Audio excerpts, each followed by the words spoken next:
Le ciel est splendide, pas le moindre petit nuage à l'horizon, et partout la claire lumière de l'été. La 11e Versailles s'éloigne de la maison des hiboux en chantant selon son habitude, et elle ne sent pas le regard haineux de mademoiselle Aurélie qui les suit comme une malédiction. Sans nous presser, nous serons à 3 heures à Marfraisa-Plage, et celles qui savent nager pourront se baigner. Les paroles de Cheftaine Hardy enchantent les sportives qui voudraient courir pour arriver plus tôt à Marfraisa. Surveillez bien les alentours, murmure Marie-Rose à l'oreille de Suzanne, car tout cela me paraît louche. Cette insistance de mademoiselle Aurélie pour que nous n'allions pas de ce côté, n'est-ce pas étrange? Mais les nappes d'ajoncs fleuris s'étendent paisibles sur la falaise, où parfois un bouquet de pins vient jeter son ombre légère.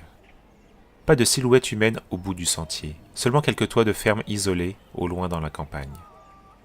À mi-chemin, les guides s'arrêtent pour se reposer, puis reprennent bientôt leur promenade.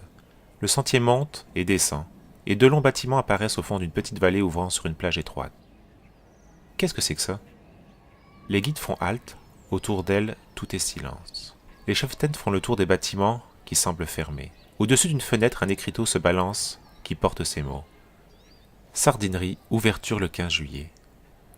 C'est bien loin de tout pour une sardinerie, remarque Marie-Rose Verdier, mais ce sera amusant de voir les barques de pêche apporter là leurs sardines. Les guides escaladent maintenant le promontoire suivant, et elles oublient cette sardinerie silencieuse. Niquette paraît rêver, mais elle profite d'un tournant du sentier pour se rapprocher de ses cheftaines. J'ai vu quelque chose d'assez amusant derrière, une haie de mousse de mer à droite de la sardinerie. C'était monsieur Anatole Boivin qui se cachait, préférant sans doute n'être pas vu par nous. Encore ces gens-là, mais c'est une obsession, proteste Cheftaine Hardy.